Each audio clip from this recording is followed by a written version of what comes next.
dan teruslah beribadah, jangan pernah bosan. Karena suatu saat kita akan diistirahatkan. Wow. Mana?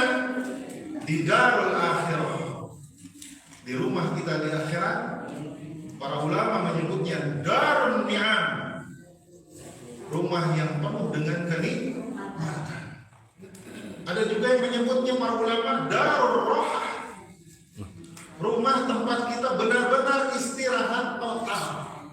Mual aya deui capek, mual aya deui susah, mual aya deui bingung, mual aya deui kasedih, bahagia. Kita hidup sekarang itu diumpamakan oleh Nabi yang mulia Sallallahu Alaihi Wasallam, tak ubahnya seperti seorang musafir yang sedang berteduh di bawah pohon. Kalau berteduh di bawah pohon, lama tidak? Tidak. Karena tujuan utama kita itu bukan berteduh di dunia ini. Hanya kadang memang jalma-jalma teh nu teu ari mah sok betah kacidah hirup di dunia komo bari jeung sagala cumpon. Harta suhur, mobil suhur, istri. Pak, kamu ke Bapak kan jawab begitu ya. Tempat istirahat. Rasul mengatakan, ana fid dunya ila karokibin istawalla tahta syajarah. Aku dan dunia, kata Nabi, seperti orang yang sedang beristirahat, berteduh di bawah pohon. Tsumma raha wa tarakaha.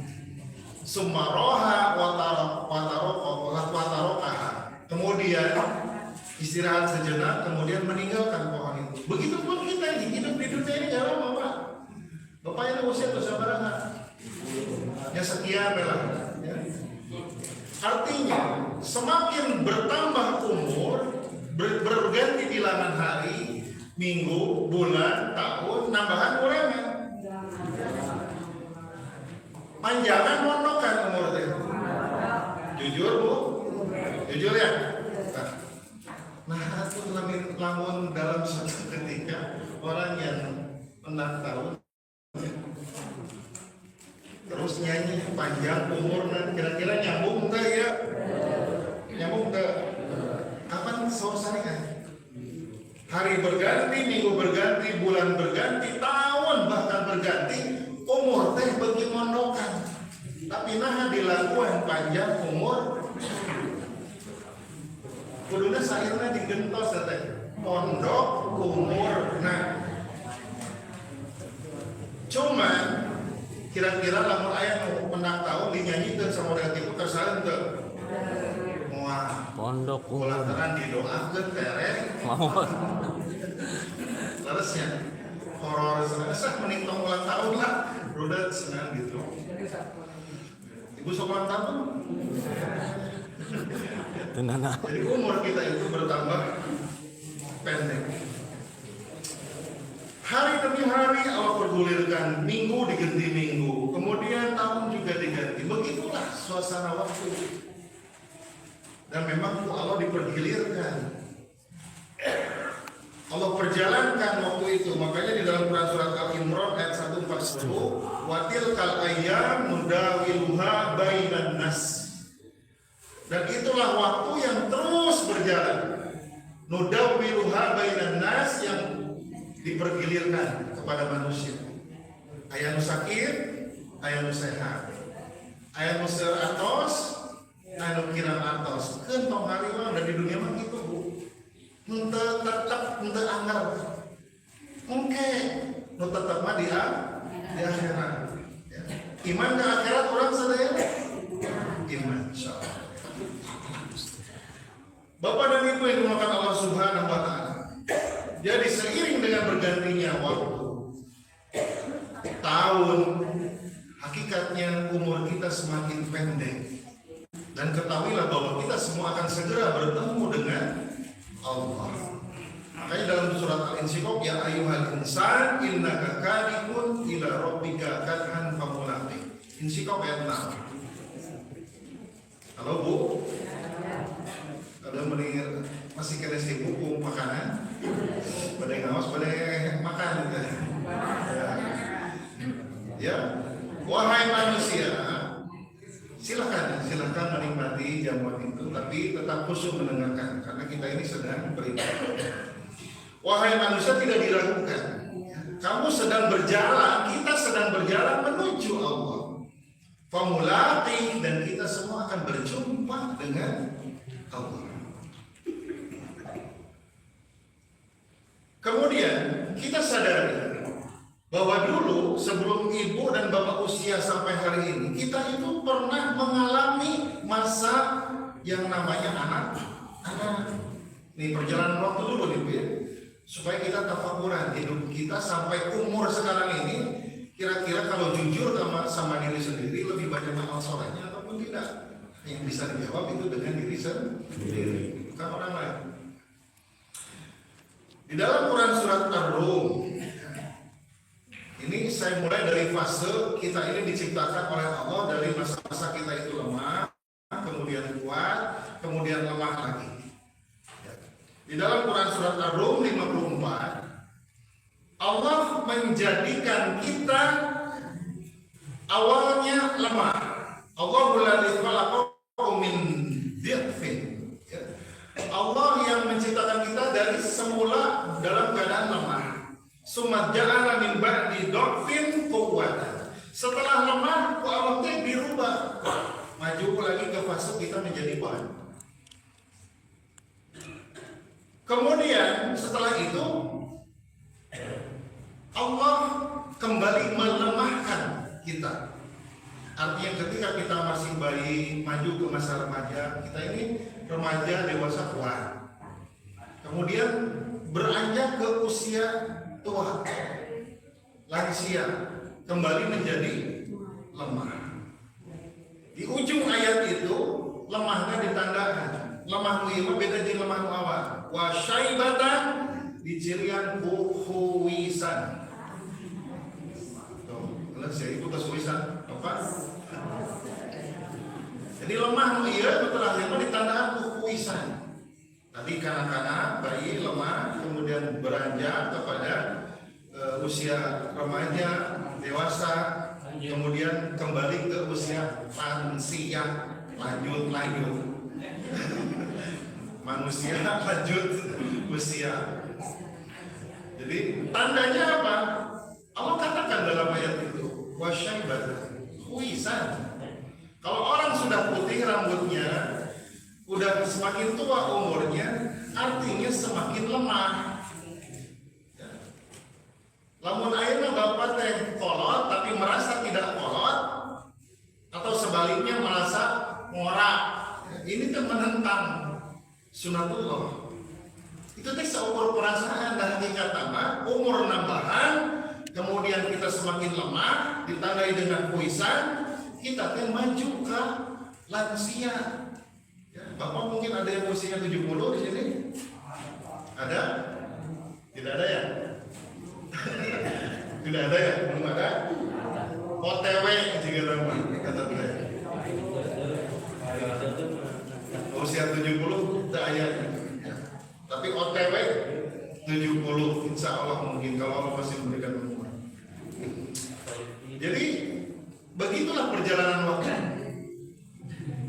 Dalam Quran surat Al-Hajj ayat 5 pun Allah katakan, nukhrijukum tifla summa litablughu asyuddakum. Allah menciptakan kamu awalnya dari anak-anak. Ya. Wa minkum mayatawaffa wa minkum mayyuradu ilal azalil umur. Di antara kamu ada yang Allah wafatkan di umur muda belia. Dan ada juga yang diwafatkan arzalil umur ketika sudah usia tua ya, atau lansia. Ayat ini memberi dua kabar. Satu kepada umur anu masih norak, ulah balaga, seakan-akan mati itu masih lama. Sebab kalau katakan ada di antara usia muda belia ya tawaffa, diwafatkan ku Allah. Jadi urusan kematian itu bukan karena kolot. Kan kalau anak muda biasanya begitu Bu, ada dalam kayak mau urusan kolotnya gelar kan gitu. sepintas memang juga bener, tapi urusan maut mah lain karena kolot, tapi ajal, batas waktu hidup kita di dunia itu habis. Dan ini juga kabar gembira untuk kita yang sudah kolot. Ayat itu. Iya. Artinya apa? Dak pelasian maut, dan maut lain gara-gara kolot, tapi karena ajal. Kemudian kita teruskan. Ketika seorang masuk kepada fase tua, lansia, ditambahkan dengan ciri tadi satu apa? Uisan. Anu kedua kata Allah, likai layak lana mimba diingin saya. Ciri muka dua. Kalau bapak atau ibu merasa sudah ini ada dua ciri pada diri bapak itu berarti bapak itu lansia. Likai layak lama mimba diilmin syai'an. Menjadi tidak tahu yang sebelumnya tahu, alias pohoan. Itu. Jadi lakukan hanya bisa pohon kita ya, tanda-tanda kita sudah menuju ke sana usia. Jadi badan jadi lemah, ingatan dikurangan, jadi bagi kolot, awak bagi lemah, memori dikurangan, pelupa. Sebab lamun badan tambah lemah, memori full, ngariwatkan batur. Sekarang diemut, akhirnya loba ditahan, batur, riwah. Da emut segalanya. Jadi mending tos kolot mah memang pohoan. Tak etak hebat banget. Fisik dilemahkan, kemudian memori juga dikurangi. Makanya orang-orang yang pensiun itu di dalam bahasa Arab disebutnya qaid. Tapi jangan pakai T. Qaid. Qaid.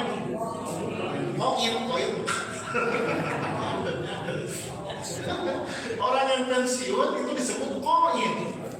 Qaid. Karena banyak duduk, tidak banyak aktivitas. Pagi-pagi moto. Siang. Disebutnya dalam bahasa Arab itu orang yang sudah pensiun itu qaid. Maka kita dapatkan di dalam Al-Quran itu ada kata qawaid. Qawaid. Qawaid minan nisa. Ada di dalam Al-Quran seperti itu ayatnya. Apa qawaid minan nisa? Qawaid minan nisa itu Imam Al-Mawardi menafsirkan allati lam tabqa baqiyatu jamaliha. Qawaid minan nisa ayat Al-Quran kalimat itu Imam Al-Mawardi menafsirkan artinya adalah wanita allati lam tabqa baqiyatu jamaliha, yang sudah tidak ada lagi sisa gelisna. Maka disebut qawaid minan nisa. Jadi Imam Al-Mawardi mendefinisikan qawaid minan nisa, wanita yang sudah tidak ada lagi sisa gelisna. Jadi pemboraan gelis sesana gitu terus. Iya. Makanya qawaid minan nisa itu di dalam syariat boleh tidak pakai kerudung wanita yang sudah lanjut usia itu di rumah. Karena apa? Dan mulai bukan ditahan. Punten, ini Al-Quran. Qawaid minan nisa. Namun kata Allah, wal yastakhfif. Sebaiknya mah tetap dijaga. Dan gening zaman era terus liarnya tinggal ini diganggu ku ABG kan banyak aki-aki anu berbuat asusila dan lain sebagainya. Ini zaman memang udah gila ya. Kata Allah, wal yastakhfif. Sebaiknya wanita yang sudah lansia itu tetap menutup auratnya. Kalaupun tidak tertutup, maka insya Allah tidak mengapa. Bapak dan Ibu yang dimuliakan Allah Subhanahu wa Ta'ala, jadi masa lansia sudah lemah daya ingatan, disebutnya masa qawaid. Qawaid, pensiun tadi dalam bahasa Arabnya qawaid. Kata biringan. Qawaid. Tapi kalau pakai T, qawaid. Kalau qawaid itu mah dingin. Selesai. Di dalam Quran surat Toha 55 Allah mengatakan, setelah kita sudah tua, sudah lansia, kemana kita akan pergi? Nah, buka surat Toha ayat 55. Jadi jawabannya biarkan Allah yang menjawab. Kita tadaburi ayat Al-Quran ini. Allah katakan, minha khalaqnakum wa fiha nu'idukum wa minha nukhrijukum taratan ukhra. Dari tanah kami ciptakan kamu, kata Allah. Catat Bu ya ayatnya nanti di rumah. Kemudian ke dalam tanah kami kembalikan kamu. Dan dari tanah juga kami akan membangkitkan kamu. Artinya kemana kita menuju ini? Kematian. Ya. Dari tanah kembali ke tanah dan nanti akan dibangkitkan dari tanah. Setelah itu, kalau seorang bertanya, lalu hakikat hidup ini apa? Kalau ditanya hakikat hidupnya naon Bu? Ibu jeung bapak pasti jawabnya beda-beda. Hakikat hidup apa Pak? Ustaz hidup teh hakikat untuk ibadah.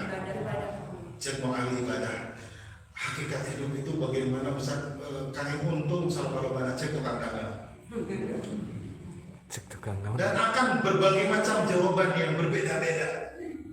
Ketika ditanyakan hakikat hidup itu apa? Dan satu pertanyaan ini pernah diajukan kepada Rasulullah SAW. Wahai Rasulullah, apa hakikat hidup? Makanya Rasulullah itu kadang ketika ditanya banyak diam kalau tidak bisa menjawab. Dia menandakan Rasul menunggu wahyu. Ya, menunggu wahyu Allah yang menjawab. Maka turunlah Quran surat Toha ayat 135. Apa hakikat hidup? Maka Allah yang menjawab. Qul, katakanlah wahai Muhammad, kullu mutarabbasun fatarabbasu. Yang disebut hakikat hidup itu adalah menunggu antrian mati. Maka tunggulah antrian kita masing-masing. Fasata'lamuna man ashabus siratis sawiyyi wa man ihtada. Maka kamu akan mengetahui siapa nanti orang yang akan mendapatkan jalan yang lurus dan siapa yang mendapatkan petunjuk dari Allah. Jadi hakikat hidup teh kalau teh kurang teh menunggu daftar antrian. Kemana? Gerbang kematian. Nah, kalau jawaban dari Allah ini mewakili semua profesi, betul tidak Pak? Ya, jadi mau ayatnya ini untuk pedagang bisnis hakikat waktu itu time is money. Waktu adalah acis, cek no mata duitan. Ya. Makanya Allah yang jawab hakikat waktu apa? Kita yang ngantri dalam antrian, disadari ataupun tidak. Makanya kita harus mawas diri setiap waktu dan setiap saat. Jangan sampai iblis ini menggelincirkan kita seolah-olah kita ini sudah menjadi ahli ibadah. Tapi dalam satu kondisi tertentu, dalam waktu injury time di main sepak bola, terus mau habis waktu pertandingan, kita malah berbuat maksiat. Alih-alih mendapatkan husnul khotimah, akhirnya su'ul khotimah. Jadi ibadah yang selama ini sia-sia. Jadi jangan coba-coba. Kalau kita sudah di track, kita menjadi orang yang taat, soalnya sok totalitas. Ibu juga kita usahakan. Jadi jangan aneh lah. Nah, coba-coba untuk berbuat maksiat. Alhamdulillah, cuma lama dicabut pas waktu sudah mau sakaratul maut, kita itu sedang melakukan maksiat, akhirnya su'ul khatimah. Nah, kemudian dalam Quran surat Al-Jumu'ah ayat 8 ini diperkuat lagi oleh Allah ya, tentang kematian. Qul innal mautal ladzi tafiruna minhu. Katakanlah sesungguhnya kematian yang engkau lari daripadanya. Fa innahu mulaqikum, sesungguhnya kematian itu akan menemui kalian.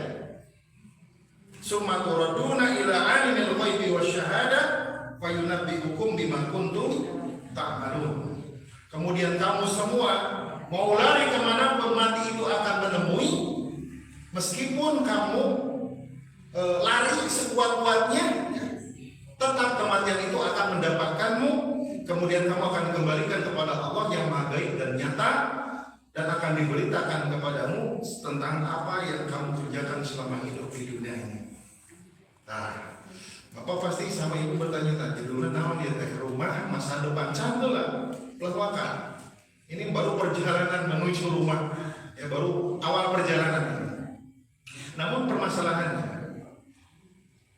Allah tidak memberitahu kita kapan kita akan mati. Karena kita tidak tahu. Tugas kita menyiapkan menuju kematian. Quran surat Al-Imran 102 tuh ayat kumpul punya. Bapak nyetak pulpen, dicatatnya Bapak mah pintar langsung di-save di memori. Luqman ayat 34. Wa ma tadri nafsun bi ayyi ardin tamut innallaha alimun khabir. Kamu tidak akan pernah tahu di bumi atau tanah yang mana kamu akan mati. Karena ini urusan gaib. Kita tidak pernah tahu. Tugas kita bersiap-siap. Kematian ditakuti, mau ditakuti ataupun tidak kematian akan datang. Jadi jawabannya bukan ditakuti, dipersiapkan. Karena semua juga akan mati pada akhirnya. Orang baik ketika mati maka dia akan segera menemui amal baik.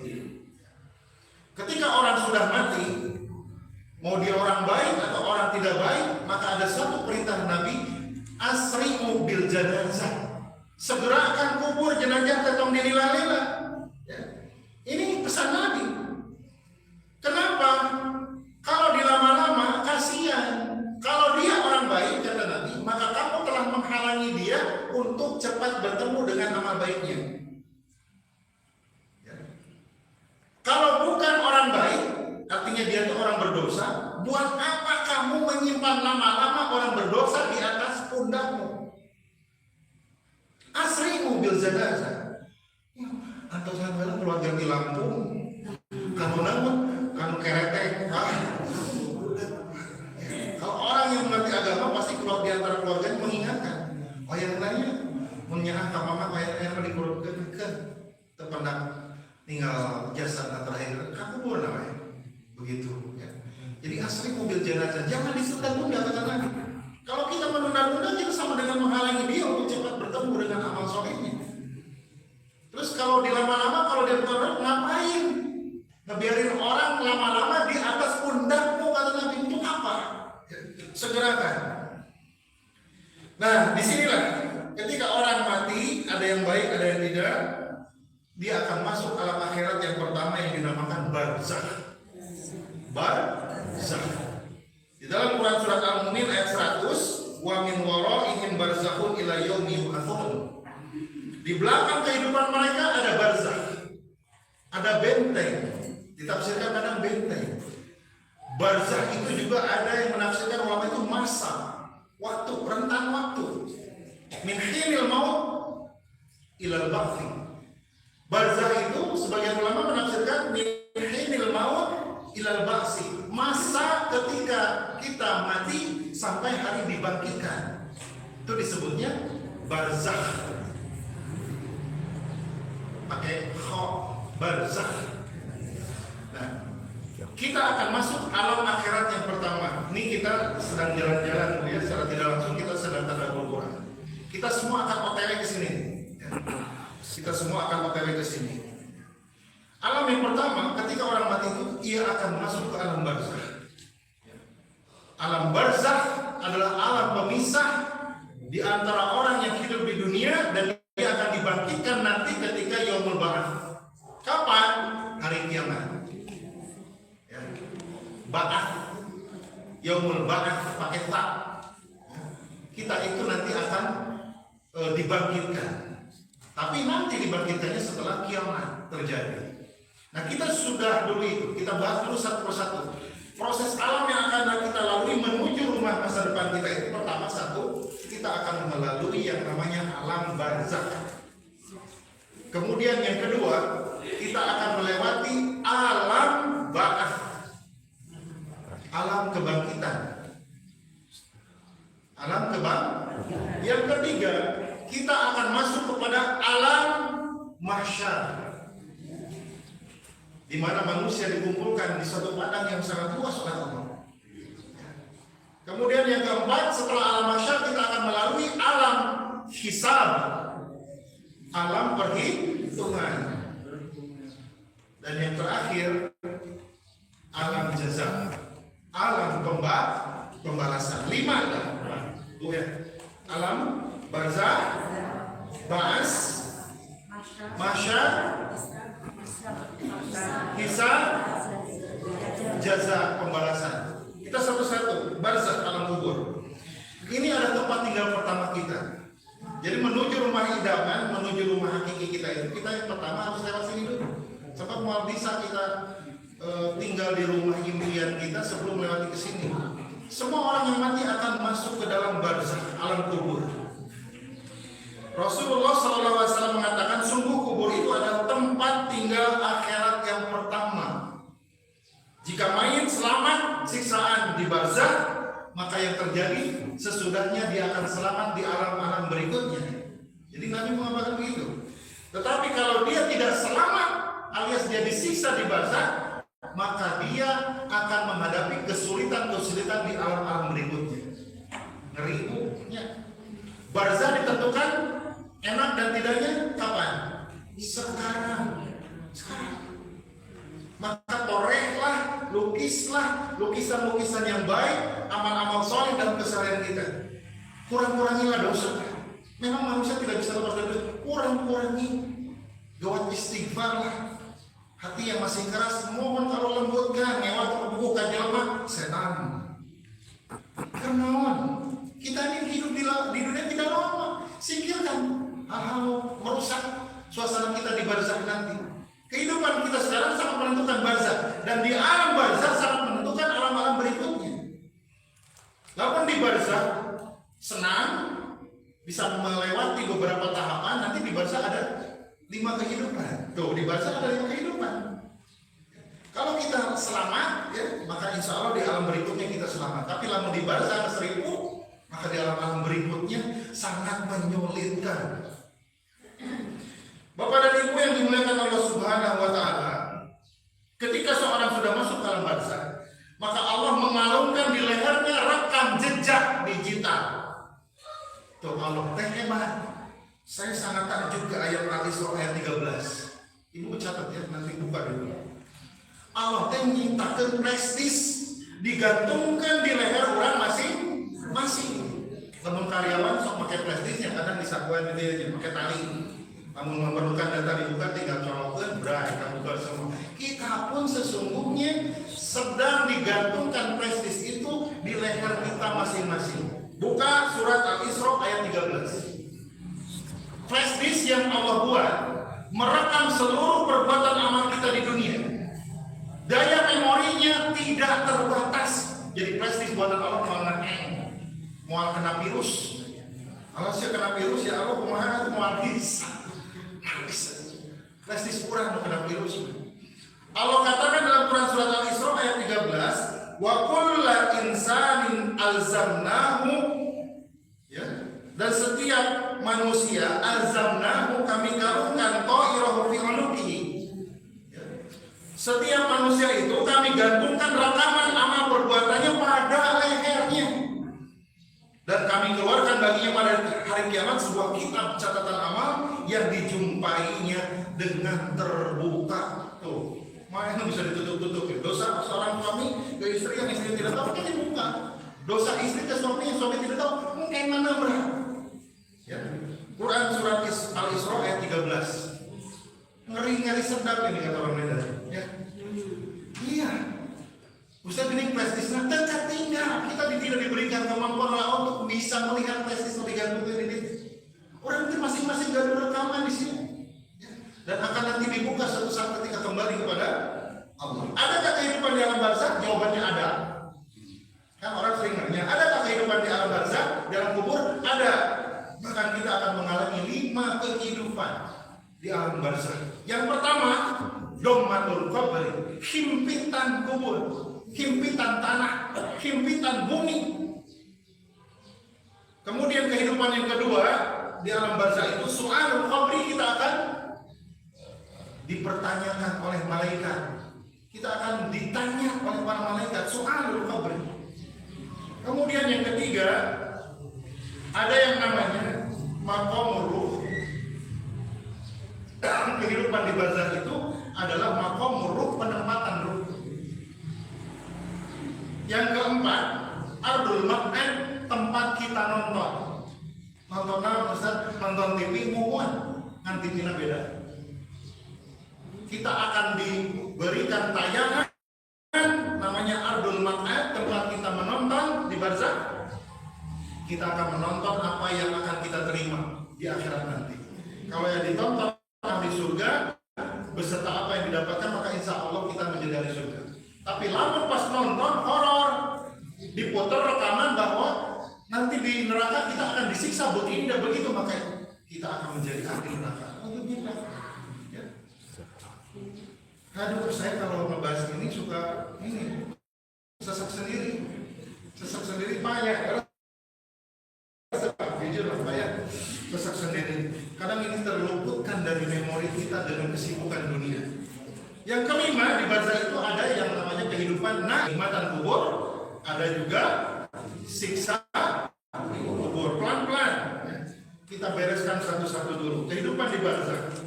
Yang pertama adalah su'alul qabri, domatul qabri, himpitan kubur. Semua orang akan mengalami penghimpitan tanah bumi ke seluruh tubuhnya.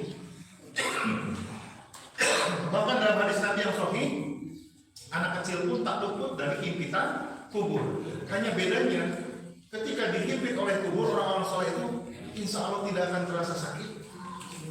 Ibarat jelma nukernya dari awam dan pencetaan, itulah mungkin begitu ya. Tapi bagi orang-orang yang berdosa, orang-orang munafik, orang-orang kafir, maka akan remuk menjadi satu seluruh rusuknya, dan begitu menyakitkan himpitan kubur.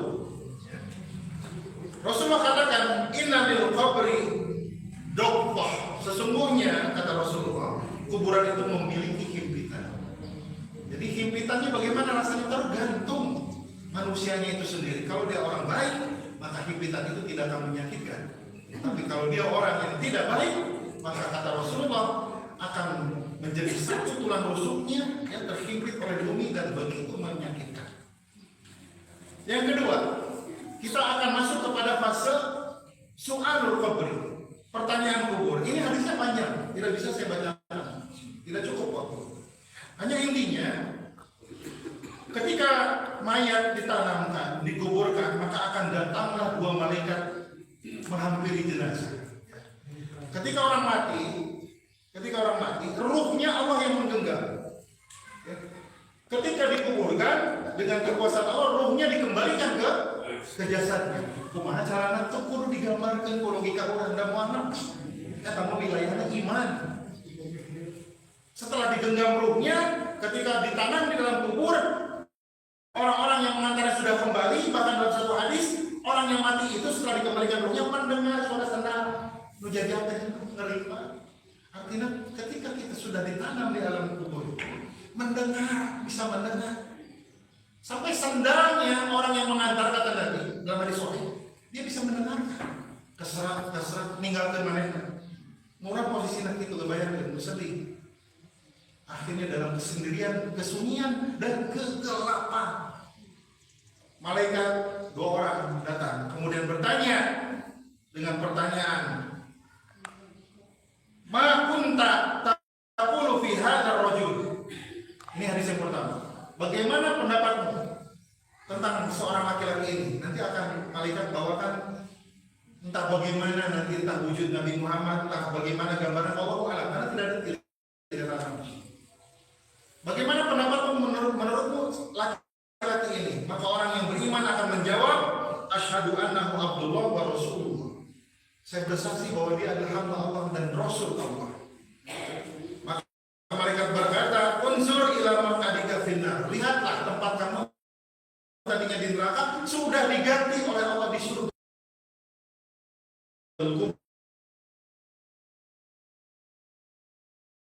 Kuburnya diluaskan seluas pandangannya melihat, wa wasi' madkhalah, dan lapangkan kamu itu tadi harusnya di neraka, kalau diganti dengan di surga. Ya. Kemudian Ditanya, dia jawab Muhammad SAW. Dia tidak bisa menjawab.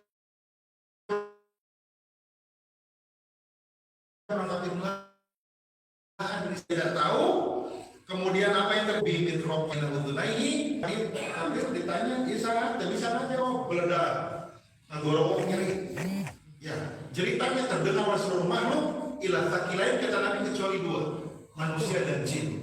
Jadi kadang kayak binatang-binatang di atas kuburan, orang bisa ayam. Mereka diberikan kemampuan untuk mendengarkan. Yang tidak bisa mendengar itu kita dan jin. Tidak bisa mendengar cerita-cerita orang yang disiksa di dalam alam barzakh. Kemudian dalam hadis Al-Bara bin Azib ini juga panjang, ya, ini lebih detail lagi. Siapa Tuhan? Malaikat yang dua tadi bertanya pada orang beriman. Siapa Tuhan? Dia akan menjawab Allah. Allah Rabbul Alamin. Allah Tuhan semesta alam. Kemudian dia ditanya lagi, siapa laki-laki yang diutus kepadamu ini? Dilihatkan lagi sosok. Orang beriman akan menjawab Muhammad Rasulullah Sallallahu Alaihi Wasallam. Malaikat bertanya lagi, apa ilmumu? Ini lebih detail hadisnya. Dia menjawab orang beriman, aku membaca kitab Allah. Jadi ilmunya membaca Al-Quran dan mengimani dan membenarkannya. Jadi iman ke Allah, begitu tadabbur Al-Quran, percaya apa yang Allah katakan. Maka terdengar suara seruan dari langit, hambaku berkata benar. Berilah dia hamparan dari surga, berikan dia pakaian dari surga, bukakanlah sebuah pintu untuknya ke surga. Maka datanglah kepadanya bau dan wangi surga, diluaskan baginya di dalam tubuhnya sejauh mata memandang. Dan datanglah seorang laki-laki berwajah tampan kepadanya, pakaiannya bagus, beraroma wangi, dan mengatakan, bergembiralah, absyiru, bergembiralah kamu dengan apa yang telah Allah janjikan untukmu berupa kebaikan. Maka orang mukmin bertanya, kamu siapa? Cek orang lain dengan bahasa Quran. Kok wajah kamu kan menimpikan sebelah? Dia menjawab, akulah amal solihmu. Maka roh itu berkata, ya Allah, tegakkanlah hari kiamat. Segera. Kafir pun sama ditanya dengan pertanyaan itu.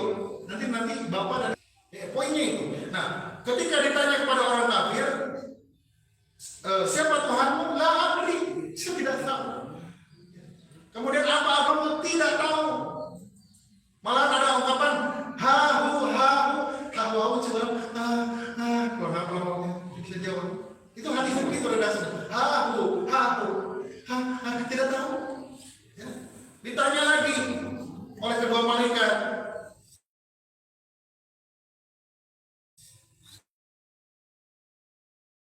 apakah agamamu?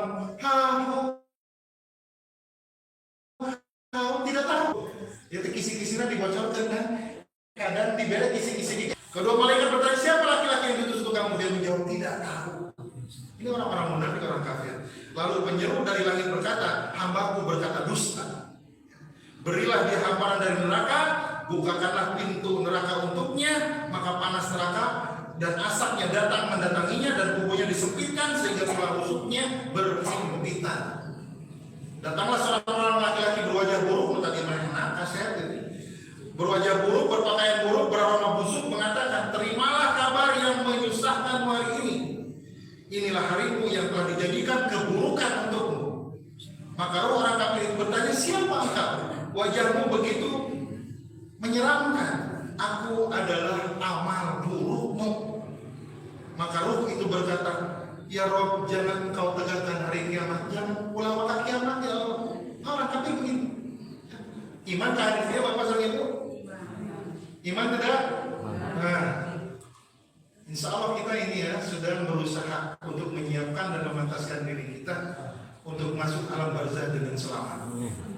Nah, di dalam surat Ghafir atau Al-Mu'min ya, sama ayat 46. Nah, kepada mereka diperlihatkan neraka pagi dan petang. Ini Allah yang mengabarkan kepada kita. Sampai kapan? Sampai terjadinya kiamat. Jadi Imam Al-Qurtubi rahimahullah menyatakan bahwa seluruh ulama ijma' sepakat bahwa penampakan neraka itu terjadi di alam barzakh. Diperlihatkan, maka lihat surat Ghafir ayat 46 atau surat Al-Mu'min sama namanya. Kepada mereka diperlihatkan neraka pagi dan petang. Jadi jelema-jelema ahli neraka di adab kubur tersiksa. Tiap hari diperlihatkan neraka pagi dan petang. Bayangkan, dia umur-umur neraka. Yang mau diberitahu bahwa dia akan segera dieksekusi hukuman mati, bisa-bisa tenang tidak dia 3 hari menjelang itu mengakhiri hidupnya, atau sehari menjelang dieksekusi, aduh kabair ya.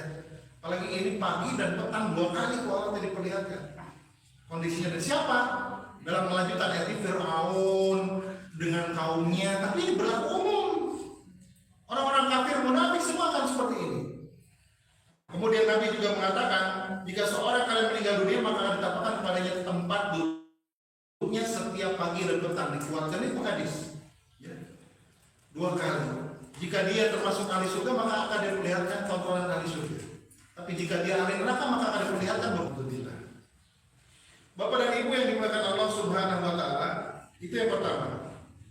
Kedua, kita akan masuk ke fase kehidupan di alam barzakh. Dari su'alul qabri tadi, domatul qabri, himpitan kubur. Yang kedua, pertanyaan kubur. Kemudian yang ketiga, kita akan masuk makom ruh, penempatan ruh. Jadi ruh kita di barzakh itu ditempatkan sesuai tempatnya masing-masing ya. Makanya di dalam keterangan itu ada yang dinamakan tempat ruh illiyin, yaitu ruh tempatnya para syuhada. Yang kedua, rodotil jannah, yaitu tempat ruh bagi orang-orang saleh. Rodotil jannah, teman-teman surga. Ruhnya berjalan-jalan dari satu tempat ke tempat lainnya. Ini mata.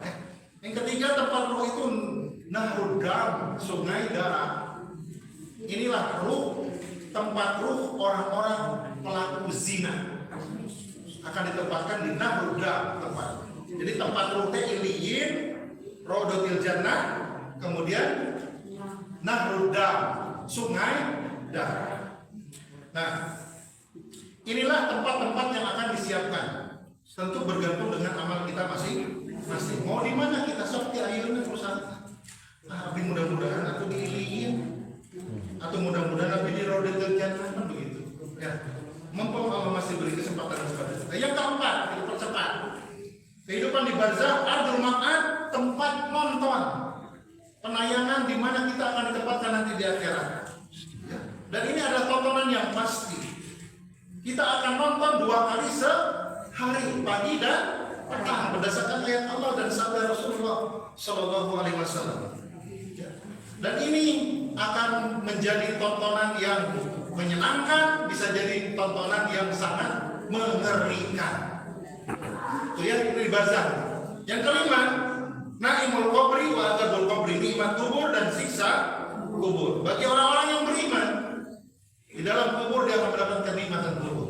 Di antara hadisnya Rasulullah katakan, tidurlah sholihat dalam apa yang soleh, hatta yab'atsaka rabbuka yaumal qiyamah, sampai Rabbu membangkitkanmu, membangunkan kamu di hari kiamat. Bobo. Atau dalam redaksi lain, naumatal arush, tidurlah kalian sebagaimana tidurnya pengantin baru. Tengah rasa sudah pagi, bangun-bangun sudah kiamat. Begitu. Ini orang-orang yang mendapatkan nikmat kubur. Di dalam Quran surat Al-Hajj ayat ke-1, wahai manusia bertakwalah kamu kepada Allah, sesungguhnya ya, goncangan hari kiamat itu adalah suatu kejadian yang sangat dahsyat. Nah, ini di dalam kubur ya, di alam barzakh nanti kita semua akan dibangkitkan akhirnya ya. Bertakwalah kamu, takutlah kamu kepada Allah. Sesungguhnya goncangan pada hari kiamat itu adalah suatu hal yang sangat dahsyat. Sebelum dibangkitkan, ya, maka yang terjadi di alam barzakh itu, dunia oleh Allah terlebih dahulu dihancurkan. Jadi sudah mati seluruhnya. Kemudian orang ada di alam barzakh. Kemudian sebelum dibangkitkan, maka terjadilah kiamat. Ya. Ini adalah kejadian yang sangat dahsyat. Bagaimana dahsyatnya? Lihat surat Al-Infitar. Idza sama'un fatarat, jika langit sudah terbelah. Wa idzal kawakibun tashar, bintang-bintang berjatuhan. Wa idzal bihar fujirat, jika laut air sudah meluap. Wa idzal qubur bu'thirat, dan jika di kubur itu dibangkitkan, barulah manusia sadar dan tahu tentang apa yang telah mereka tinggalkan selama ini yang penting tidak dianggap penting. Jadi begitu dahsyatnya kejadian kiamat ini dan banyak-banyak ayat yang lainnya. Ya malah kalau baca-baca tentang surat kiamat muringkak bulu-bulu. Namun imam Nabi kasok cerik itu wajar, sangat wajar karena dia mengerti. Begitu menyedihkan, begitu mengerikan kejadian itu. Nah, setelah kiamat ini singkat saja, ya, karena saya tahu Bapak dan Ibu akan senam. Kang Erin bersenam. Setelah bumi dihancurkan, barulah orang-orang yang di barzakh itu dibangkitkan dari kuburnya. Ya, tapi ya sebelumnya Allah sudah mengganti bumi itu dengan bumi yang baru, langit dengan langit yang baru, bukan langit yang sekarang, bukan bumi yang sekarang. Ya. Jadi kadang suka salah menggunakan istilah. Kiamatnya disangkakan kejadiannya ketika kehancuran terjadi, bukan itu. Di dalam redaksi Al-Quran yang tepat itu ketika terjadi hari hancurnya bumi dan seisinya, ini disebut dengan as-sa'ah. Apa Bu? As-sa'ah. Kalau kiamat itu sudah terjadi, sudah rata bumi itu, sudah hancur. Kiamat sudah rata. Tapi proses ketika terjadi chaos, bintang berjatuhan, bulan sudah tidak ada lagi cahayanya, bersatu dengan matahari. Ya ini dikabarkan oleh Allah. Sampai gelap gulita, ya. Air-air laut semua ditumpahkan. Dan saking mengerikannya dalam ayat yang lain, wanita yang sedang menyusui, bayinya pun sampai dilemparkan. Wanita yang sedang mengandung sampai ke Borojor, keguguran, saking purawasna ya. Artinya apa? Ada orang-orang yang hidup di fase ketika sebelum kiamat terjadi. Kita mau mudah-mudahan kita pernah kiamat punya makia. Tapi Allah kabarkan ada orang yang hidup di fase sebelum kiamat. Ya. Apa buktinya Ustaz? Baca saja surat Al-Qiyamah ayat 7-11. Ini orang-orang yang hidup di fase yang menjelang kiamat.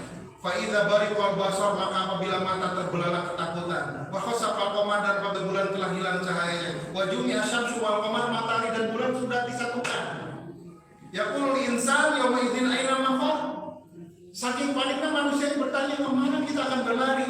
Kala la wazar, kata Allah, sekali tidak ada tempat berlindung. Ila rabbika yauma idzin mustaqar. Hanya kepada Allah Tuhanmu saja kalian semua akan kembali. Jadi sudah kiamat terjadi, kemudian masuklah kita ke alam yang kedua. Tadi barzakh, yang kedua ba'as. Nah, pada hari dibangkitkan kubur, Allah mengabarkan dalam Quran surat Al-Qamar ayat 7. Pandangan mereka tertunduk ketika mereka keluar dari kuburan, seakan-akan mereka belalang yang berterbangan. Nah, disebut belalang berterbangan. Saking banyaknya manusia dibangkitkan bersamaan dari kubur. Kapan nama hidup? Ayah yang hidup duluan mati belakangan. Model orang tua, ibu, bapak, dan anaknya, siapa yang hidup duluan? Nah, ibu bapaknya yang mati kemudian. Belum tentu ibu dan bapaknya, bisa anaknya duluan. Tapi nanti ketika dibangkitkan oleh Allah, serentak orang yang mati dari zaman Nabi Adam sampai umat yang terakhir mati dibangkitkan bersama-sama. Saking banyaknya seperti belalang yang berterbangan. Ya. Mengapa disebut belalang berterbangan? Saking banyaknya manusia yang dibangunkan bersamaan. Ayah mau angke abdi mangke di pasir Kagua ada ayah. Sadayana sarang kalau digugah. Nah, ketika dibangkitkan, kita jangan menyangka bahwa yang dibangkitkan itu awak anu ayeuna. Sabab orang dibangkitkan ke Allah dengan bentuk tubuh dan badan yang baru. Jadi ini kabar gembira, karena goreng tong sedih. Nah, kema dibangkitkan ku Allah lain kawakan dia. Oke, ini kabar anu kaset pangkolontong, nugelis pangkolontong. Dan kita dibangkitkan sareng untuk kemah awak urang teh anyar. Ya. Dalam surat Al-Waqiah ayat 61, Allah kabarkan, kami ganti bentuk rupamu di hari kiamat dan menciptakan kamu dalam bentuk yang kamu tidak tahu. Ini termasuk di Yaumul Ba'ats. Ya, ini di Yaumul Akhir. Jadi dibangkitkan di Yaumul Ba'ats, ini kan fase-fase hari akhirat. Ini diganti dengan rupa yang kamu tidak tahu bagaimana bentuknya.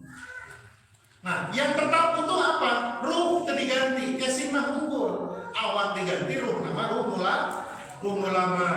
Ibarat mobil, casingnya itu apa disebutnya Pak? Body ya, karoseri. Karoserinya diganti, mesin nama anggar merah. Jadi kita ruhnya tetap yang sama. Badan kita semua diganti. Kita tidak tahu bentuknya kemana. Wallahu a'lam bishawab. Nah, bagi Allah cukup mudah menghidupkan orang yang sudah mati dengan casing yang baru. Betul tidak? Allah menciptakan kita dari awal penciptaan saja sudah hebat. Apalagi menciptakan yang kedua. Menciptakan yang kedua Pak, ruhnya sudah ada, badannya pernah ada. Kalau ciptaan lebih mudah. Ahwanu alaihi. Dalam Quran surat saya lupa itu, dialah Allah yang menciptakan manusia dari permulaan, kemudian mengembalikan, menghidupkan kembali. Itu lebih mudah, ahwan, lebih mudah bagi Allah. Ketika dibangkitkan dari kubur, ya, orang akan dibangkitkan sesuai dengan keadaannya ketika mati. Nah ini yang penting. Jadi kata Rasulullah, setiap hamba akan dibangkitkan dari kubur sesuai dengan keadaan tatkala dia meninggal. Hadis riwayat Muslim. Kalau meninggal dalam kebaikan, maka dia akan dibangkitkan dalam kebaikan. Meninggal dalam keburukan, bunuh diri dan lain sebagainya, maka dia akan dibangkitkan dalam keadaan keburukan. Bahkan dalam hadis Bukhari yang sahih Muslim mengabarkan orang-orang yang mati syahid, maka mereka akan dibangkitkan dengan baju dan darah-darah mereka waktu dunia. Jadi tergantung apa kita dibangkitkan itu tergantung ketika kita mati. Maka carilah kematian husnul. Kita peringkas lagi dalam Quran surat Al-Maryam 85, surat Maryam 85. Ketika dibangkitkan oleh Allah itu ada yang disambut seperti delegasi satu negara, dihormati ku malaikat, disediakan kendaraan, dibangkitkan dari kubur, disambut malaikat, tersenyum malaikat, kemudian disiapkan kendaraan. Ini bisa dibuka di surat Maryam 85. Kami mengumpulkan orang-orang yang takwa kepada Allah, Tuhan yang pemurah, sebagai seolah-olah dia itu delegasi yang terhormat. Dia orang-orang soleh. Ketika dibangkitkan, disambut ke malaikat. Ini kendaraan, walau alam nama bukan. Oke, nah Pajero, Fortuner, yang jelas itu ada hadis onta-onta sekarang, ya, onta-onta istimewa. Kemudian dalam surat Maryam 86, kebalikannya orang-orang yang tidak soleh dibangkitkan dalam kubur itu, mereka tidak ada yang nyambut ke gunung awal. Hari-hari malaikat tidak ada yang menyambut, malaikat cici, tidak ada yang menyambut dia, diabaikan, cuek, bebek malaikat. Sok orang dikitukan, orang gimana? Jadi hatinya, kita dibangkitkan itu namun tersoleh, dibangkitkan di alam barat, malaikat di hari-hari itu. Ya. Nah setelah dibangkitkan, kemana kita akan menuju? Maka ayat alam ketiga kita akan menuju alam mahsyar. Kita akan dikumpulkan di padang mahsyar. Ya, mahsyar adalah tempat berkumpul seluruh manusia di satu padang luas yang akan dihisab menuju akhirat. Al-Kahfi ayat 47 ayatnya. Dan kami kumpulkan seluruh manusia dan tidak kami tinggalkan seorang pun dari mereka. Jadi saya akan tinggal dibangkitkan ketika ayat menyumput hiji ma'ayat. Sadayana digugah ke, sadayana dikumpulkan di mahsyar. Ini Allah katakan. Jadi tidak ada seorang pun dari mereka yang tertinggal. Al-Kahfi 47. Berapa lama di mahsyar? Rasulullah mengabarkan kepada kita di mahsyar itu 1 hari. Nah, bukan, lebih dari 50.000 tahun. Hadisnya sahih. Memang ada yang mengatakan di mahsyar itu 40 tahun, 70 tahun, tapi yang paling sahih menurut para ulama yang disabda Rasulullah SAW, di mahsyar itu selama 50.000 tahun. Jadi berbanding 1 hari di dunia, nanti di alam akhirat sama dengan 50.000 tahun. Ini sesuai dengan ayat Allah Al-Ma'arij ayat 40. Ya, fi yaumin kana miqdaruhu 50 alf sanah. Dalam sehari kadarnya 50.000 tahun. Makanya para ulama hadis bersepakat bahwa yang paling sahih di mahsyar itu adalah 50.000 tahun. Kalau 50.000 tahun, 1 hari sama dengan 50.000 tahun. Kalau orang di dunia 50.000 tahun dikali 1 hari, dikalikan 1 tahun, dikalikan 50.000 tahun sama dengan bukan rudet, kira-kira rudet di lapisan. Masya Allah. Ya. Kemudian buka surat Toha ayat 124. Dan barang siapa yang berpaling dari peringatanku, maka sesungguhnya baginya penghidupan yang sempit. Dan kami akan menghimpun di alam mahsyar itu dalam keadaan buta. Nah, lamun saha jelema yang buta dibangkitkan di mahsyar bukan karena katarak di dunia lain, tapi karena dia apa? A'radu an zikri, ya Toha ayat 124. Mereka berpaling dari peringatan Allah, taat ke Allah, bandel, ngawas Korea, sholat Korea, segala orang tangkik dibangkitkan dalam keadaan buta. Kemudian juga di mahsyar kita akan melihat orang-orang yang dibelenggu, diikat dengan rantai besi. Pakaian mereka terbuat dari ter yang terbakar dan bau. Mereka kemanasan dan mereka tertunduk hina. Buka Quran surat Ibrahim ayat 49. Saya tidak baca ya, silakan nanti Bapak dan Ibu buka sendiri di Al-Qur'annya. Dan mereka menggunakan baju ter itu dirantai. Ada orang-orang yang bagaimana? Di mahsyar itu orang-orang yang al-mutakabbirun wal mutajabbirun, orang-orang sombong, orang-orang yang ujub. Dia dipakaikan baju tindu besi di masyarakat, dirantai, ya, dirantai Allah, dirantai, tertunduk hina, bau deh. Emang kelihatan di masyarakat mana soleh mana soleh karena berkelompok-kelompok. Ya. Kemudian Nabi SAW menjelaskan, keadaan di masyarakat itu ada 3 golongan. Ada orang yang Allah takdirkan mereka berjalan kaki. Yang pertama. Yang kedua, ini hadis ya. Hadisnya dari Imam Ahmad. Yang kedua, ada golongan orang yang berjalan di masyarakat dengan kendaraan. Yang ketiga, di padang mahsyar ini yang lebih power. Ada orang yang berjalan dengan mukanya sendiri, kakinya di atas. Sampai sahabat bertanya, Rasul, mengapa mereka sampai berjalan dengan mukanya? Apakah bisa berjalan dengan mukanya? Hadisnya banyak sekali. Rasul katakan, apa tidak mungkin? Bukankah Allah yang menyambungkan kamu bisa berjalan dengan kaki? Maka sangat mudah untuk Allah membuat mereka berjalan dengan mukanya. Mereka lah orang-orang yang berdosa. Jalan muka di sana, kaki di atas. Bagaimana keadaannya? Di dunia ayam gitu, ayam keong, tutut berjalan dengan mukanya. Tapi itu mah binatang beda dengan kita. Nanti mah manusia jalan pakai muka sendiri. Saya kaki di atas begitu. Kita pilih yang mana? Nah sekarang, ayo kita sama-sama berusaha supaya di mahsyar Allah sediakan kendaraan bagi kita. Yang keempat, ya, alam hisab. Setelah dikumpulkan di mahsyar 50.000 tahun, atau itu panjang perjalanan di mahsyar itu Pak. 50.000 tahun, kemudian dalam keadaan matahari yang kurang lebih 1 mil di atas kepala, keringat bercucuran. Maka dalam hadis yang panjang itu ada orang yang tenggelam dengan keringatnya sampai mata kakinya, sampai lututnya, sampai pinggangnya, bahkan sampai ini sini. Keringatnya sendiri yang menenggelamkan dia. Ya. Tapi berbahagialah orang-orang yang nanti di akhirat akan mendapatkan naungan dari Allah yang tidak ada naungan pada di mahsyar. Yang pertama adalah pemimpin yang adil, akan dikabarkan oleh Nabi. Kemudian yang kedua, pemuda yang tumbuh beribadah kepada Allah. Ketiga, seorang yang hatinya senantiasa terkait dengan masjid. Mudah-mudahan kita nih, tangkema dijaga oleh Allah. Kemudian yang keempat, 2 orang yang saling mencintai karena Allah dan berkumpul karena Allah, berpisah karena Allah. Yang kelima, laki-laki yang berzina, diajak berzina oleh wanita tapi dia tidak tergoda. Dia akan mendapatkan perlindungan dari Allah di mahsyar. Kemudian yang keenam, seorang yang bersedekah lalu merahasiakan sedekahnya itu diubah-ubah sampai kan nyeri hati jelema menaliman. Yang ketujuh, orang yang berzikir kepada Allah di waktu sunyi sampai dia meneteskan air mata. Mudah-mudahan kita ya ahli masjid, suka taubat, berzikir, kemudian dalam kesendirian suka berbagi, tidak suka mengumbar kebaikan. Nah kita akan dilindungi di masyarakat. Di masyarakat ayat telaga disiapkan oleh Nabi, disambut oleh Nabi di masyarakat. Minum sini minum.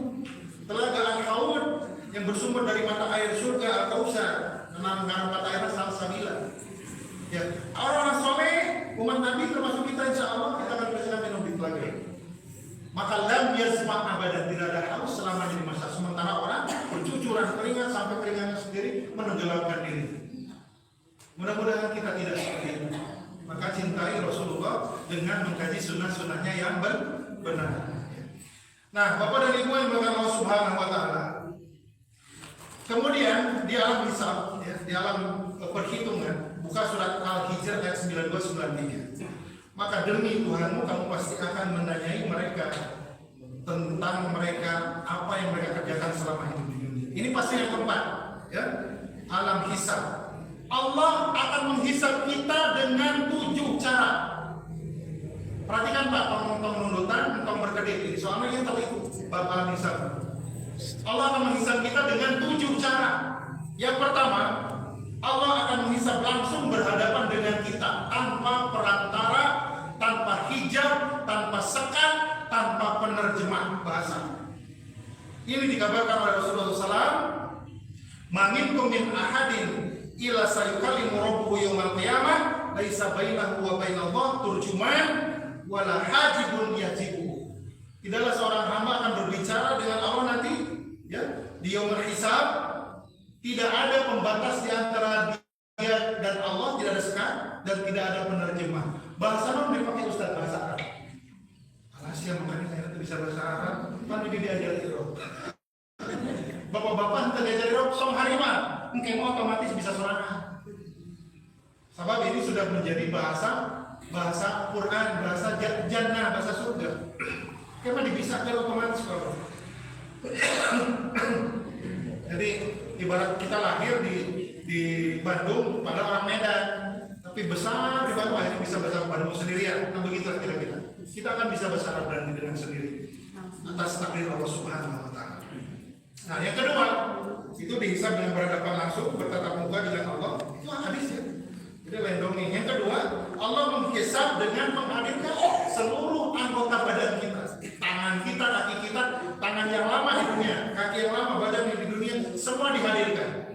Maka di dalam Quran Yasin ayat 65, Yasin 65, ya. Pada hari kiamat kami tutup mulut mereka dan berkatalah kepada kami tangan dan kaki mereka memberikan kesaksian terhadap yang mereka dulu kerjakan di dunia.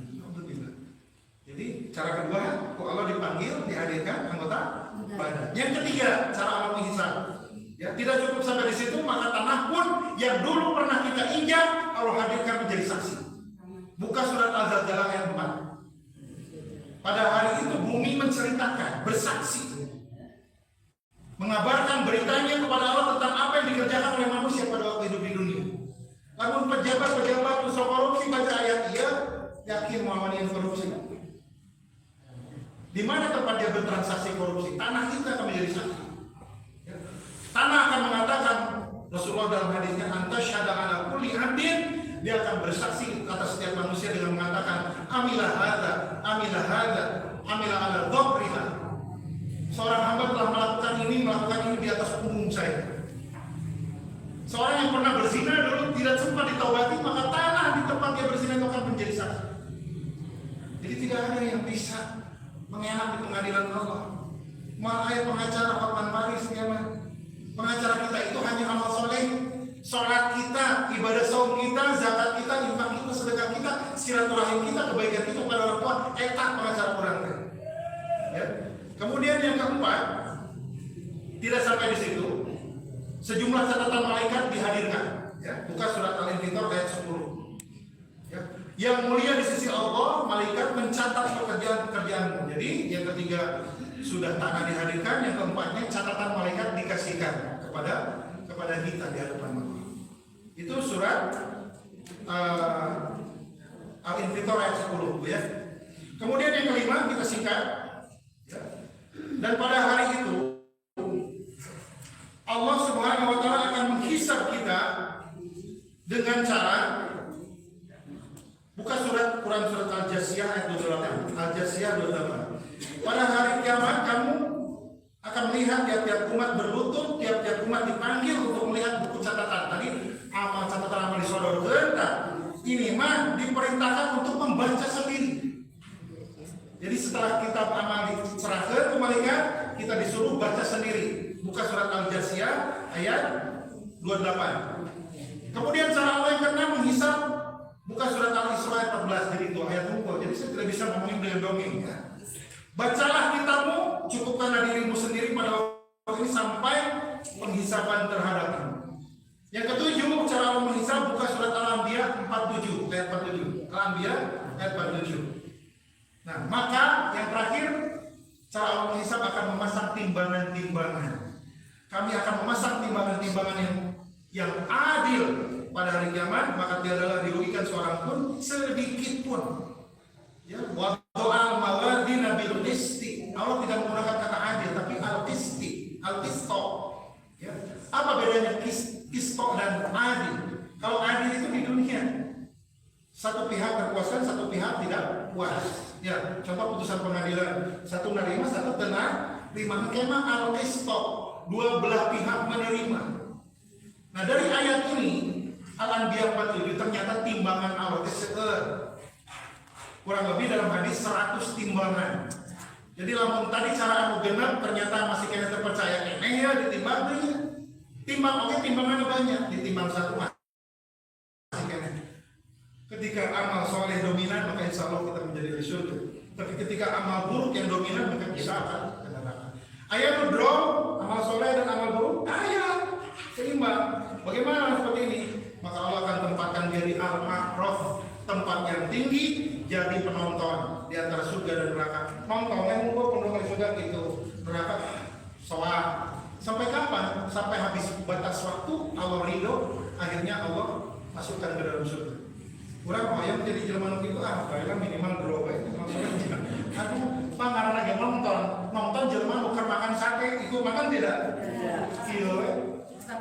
Tetap ya, Al-A'raf makanya ada surat Al-A'raf, maka disebut Ashabul A'raf, orang yang timbangan baik buruknya ternyata sama, kalau berbagai di Al-A'raf. Sampai kapan? Sampai kalau ridho akhirnya dimasukkan dia ke dalam surga. Yang kelima terakhir nih, ya.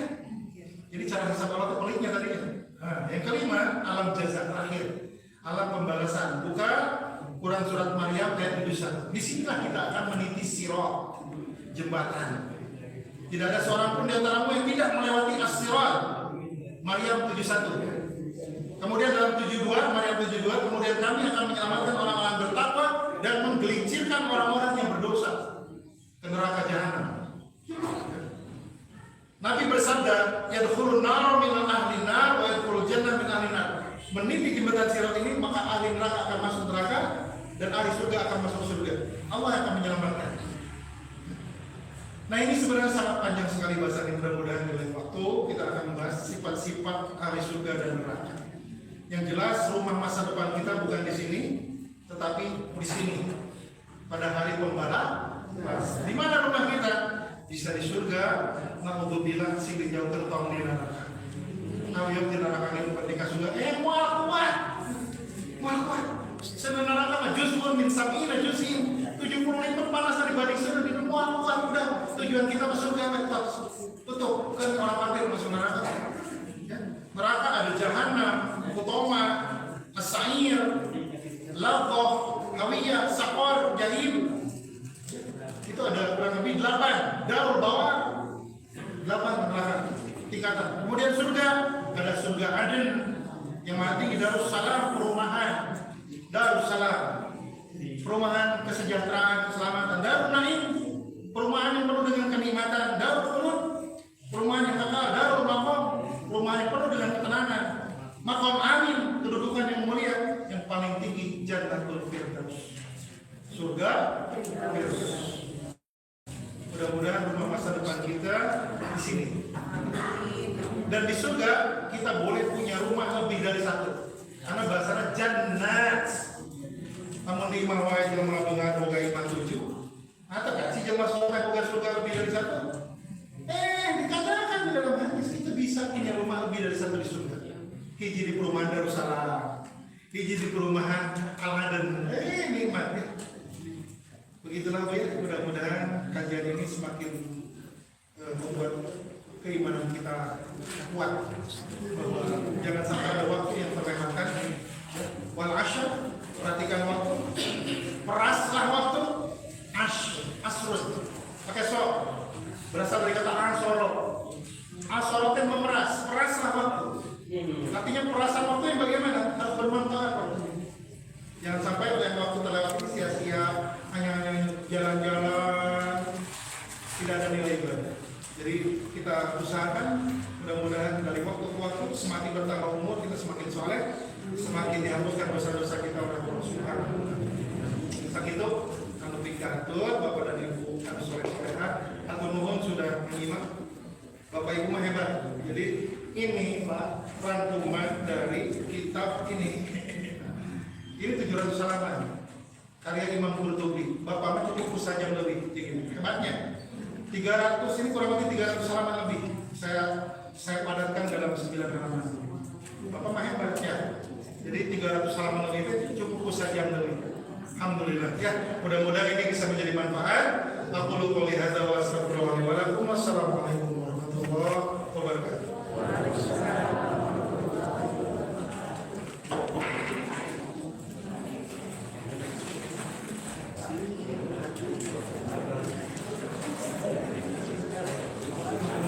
Alhamdulillah, jazakallahu khairan katsiran. Ibu-ibu dan bapak-bapak jangan lupa sholat dulu, sholat subuh.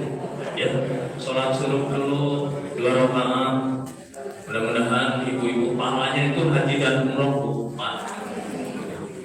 Ibu-ibu dan bapak-bapak sekalian, mudah-mudahan kita dipertemukan lagi di acara Gerbang Surga di bulan Oktober. Ya. Mohon maaf kalau ada kata-kata dari saya, terutama mohon maaf sekali ibu-ibu dan bapak-bapak sekalian. Kita tutup dengan bacaan hamdalah bersama-sama. Alhamdulillahirabbil alamin. Rabbana atina fid dunya hasanah wa fil akhirati hasanah wa qina adzabannar.